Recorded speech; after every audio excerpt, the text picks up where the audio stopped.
94.3 माई FM पर आप सुन रहे हैं जीना इसी का नाम है माही के साथ। बढ़िया व्यंजन खाने का शौक कौन नहीं रखता, पर हर रोज पकवान क्या खा सकते हैं आप? किचन से आ रही खुशबू ने भूख खत्म कर दी थी। डिनर परोसा गया। डिनर टेबल पर अगल बगल बैठे विशाल और पल्लवी की नजरें एक दूसरे से टकराईं। हल्की सी स्माइल तैर गई दोनों के होठों पर। वही मटर पनीर, राजमा या फिर छोले, बूंदी का रायता मनोहार हो रही थी। बड़ी प्यार से भर भर के जीरा राइस सर्व किया जा रहा था। बड़े बेमन से विशाल ने चम्मच उठाया। नॉर्मली पनीर का दीवाना विशाल आज जबरदस्ती बेमन से खाना हलक से उतार रहा था। पल्लवी की तरफ देखा। शर्म के मारे मना भी नहीं कर पा रही थी परोसने वालों को। विशाल को तरस आ गया। एक फोर्स स्माइल के साथ खाने की तारीफ की और खामियाजा भुगतना पड़ा। 2 कटोरी भरकर कस्टर्ड के रूप में कई दिनों से चल रहा था ये सिलसिला। आखिर कितने दिनों कोई स्पेशल खाना खा सकता था?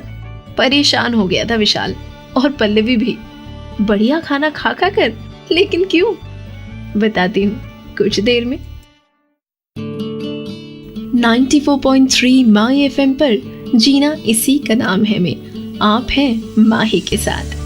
अगले दिन सुबह सुबह इंद्रानी मौसी के फोन से उठा विशाल। हालचाल पूछने के बाद वो तुरंत मुद्दे पर आ गई। भाई, संडे की सुबह फ्री रखना अपने आप को। तुम्हारा और पल्लवी का ब्रेकफास्ट हमारे यहाँ है, किसी और के यहाँ तो बुकिंग नहीं है ना? कहकर वे खुद के जोक पर खिलखिलाकर हंस पड़ी। विशाल इरिटेट हो गया।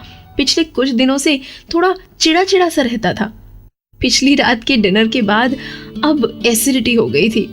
हमेशा चुस्त दुरुस्त रहने वाले विशाल को आलस घेरे रहता था आजकल। 1 महीने से गरिष्ठ खाने का नतीजा था ये। इनविटेशंस पर इनविटेशंस, हर दिन कहीं ना कहीं लंच या डिनर, और अब तो ब्रेकफास्ट का भी न्योता आने लगा। आज फलाने के यहाँ लंच, कल ढिमाके के यहाँ डिनर।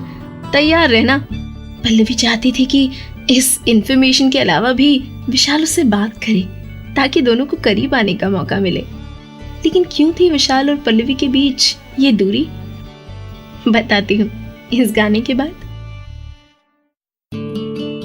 94.3 माई एफएम पर जीना इसी का नाम है में आप हैं माही के साथ। रिवाइंड करके जाते हैं 6 महीने पहले। विशाल जापान में था उस वक्त। पापा का मेल आया था एक अटैचमेंट के साथ। पल्लवी की फोटो थी। विशाल ने तुरंत मेल का रिप्लाई किया, आई एम नॉट रेडी पापा।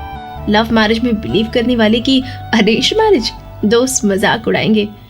फिर जापान में बैठे कैसे डिसाइड कर ले कि किस लड़की से शादी करनी है? बिना मिले, बिना जाने, बिना टाइम स्पेंड किए। लेकिन इस बार मम्मी पापा ने ठान ली थी विशाल की एक नहीं सुनेंगे।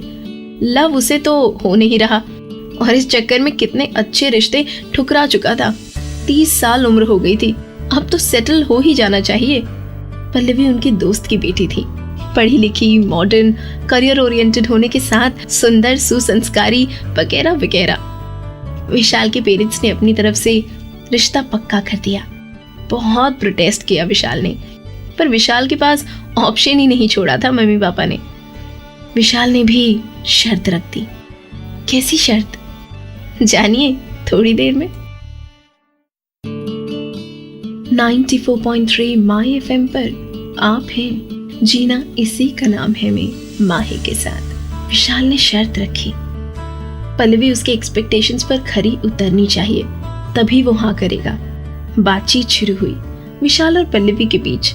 कभी फोन तो कभी ऑनलाइन और वीडियो चैटिंग। विशाल ने फाइनली हाँ कर दी।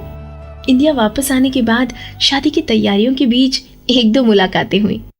बस इतनी ही जान पहचान हो पाई दोनों में और शादी हो गई।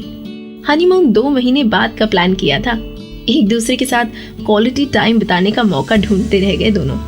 विशाल की विशाल सी फैमिली में न जाने कितने चाचा, बुआ, बाबा, मौसी, दीदी, यार दोस्त सब थे। दिन भर किसी न किसी का आना जाना लगा रहता और जो भी आता यही कहता, कुछ टाइम हमारे साथ बैठ जाओ, फिर तो सारी जिंदगी एक साथ ही बितानी है। मूवी और साइट सीइंग का प्लान बनाया पल्लवी के साथ, पर फैमिली ने उनके लिए कुछ और ही प्लान किया हुआ था। क्या? बताती हूँ कुछ देर में। 94.3 माई एफएम पर आप सुन रहे हैं जीना इसी का नाम है माही के साथ। फिर शुरू हुआ दौर खाने वाने का। जैसे होता है नए कपल को सभी रिलेटिव्स अपने घर लंच डिनर पर इनवाइट करते हैं। बुकिंग फुल थी, इनफैक्ट वेटिंग चल रही थी। हर दिन किसी न किसी रिलेटिव के यहाँ खाने वाने का प्रोग्राम बन जाता।